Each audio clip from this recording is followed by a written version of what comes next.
People love to talk about potential. Everyone seems to say it.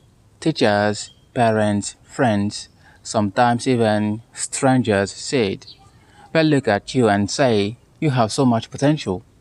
And for a while, those words feel like a gift, a promise, evidence that something extraordinary is waiting for you in the future. The problem is that potential is invisible.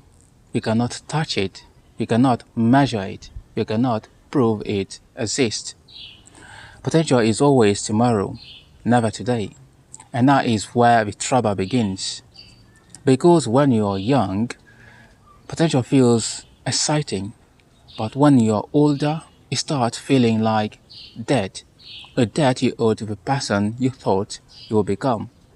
Every year, the gap grows, the gap between who you are and who you expect it to be. At first, you tell yourself to be patient. Great things take time after all. Success is slow. Growth is invisible. And maybe that's true. But eventually, another question appears, a question nobody likes to ask. What if I'm not being patient? What if I'm being wrong? What if the future I'm waiting for doesn't exist? People rarely talk about this fear. This is common fear, but nobody wants to talk about it. Why? Because it's terrifying. The fear that you have a mistaken desire for destiny. The fear that you interpreted hope as evidence. The fear that your confidence was simply optimism wearing a disguise. And yet, there is something strange about human beings.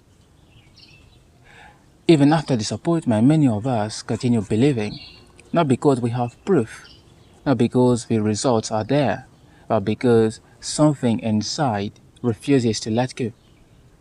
I don't know whether that's courage or delusion.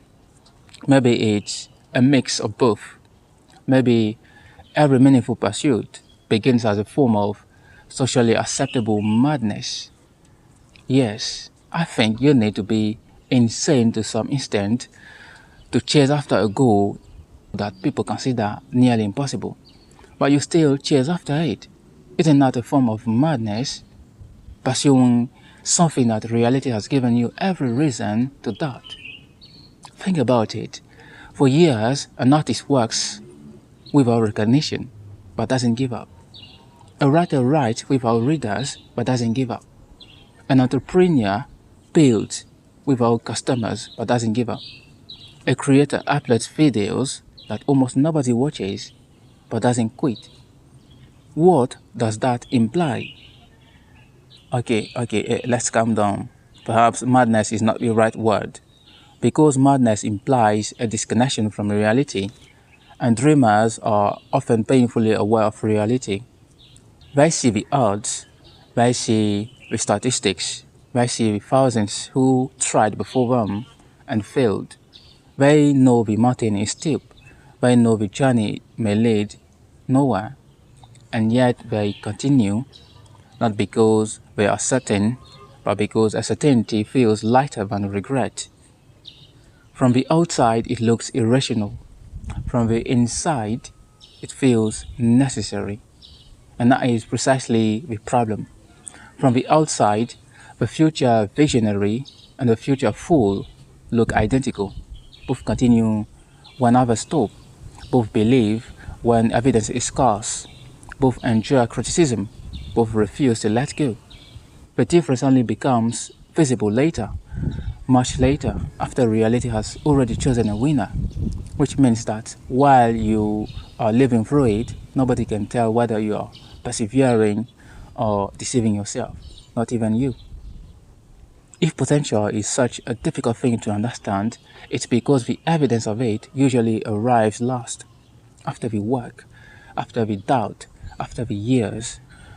People look at success and say, "I knew they had potential," but they only say it after reality has revealed the outcome. Before that, potential is just a story you tell yourself, a story others may or may not believe, a story that can keep you alive or slowly destroy you.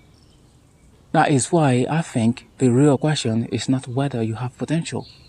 The real question is, how much uncertainty can you endure? How many years can you spend building something that has not justified your faith? How long can you continue before doubt becomes stronger than hope? Because eventually, every dreamer reaches the same crossroads. One road says, keep going. The other says, be realistic. And the cruel thing is that neither road comes with guarantees. One may lead to fulfillment, the other may lead to regret, or perhaps the opposite. Nobody knows. Maybe that is why people continue, not because they are convinced they will succeed, but because they are not convinced they can live with themselves if they stop. Perhaps the dream is no longer about achievement. Perhaps it becomes a way of answering a deeper question. Who am I if I don't even try? And for some people, that question is far more frightening than failure itself. The uncertainty they feel is the price, and maybe that is what people mean when they talk about potential.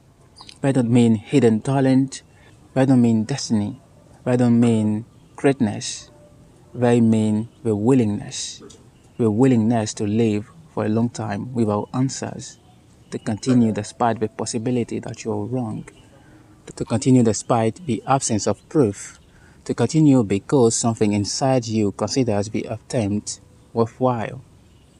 Potential never announces itself. It never introduces itself. It never says, don't worry, you will make it. It stays silent and asks a single question. How long are you willing to believe before I become visible? I'll leave you to answer that question for yourself. Thank you for watching. See you next time.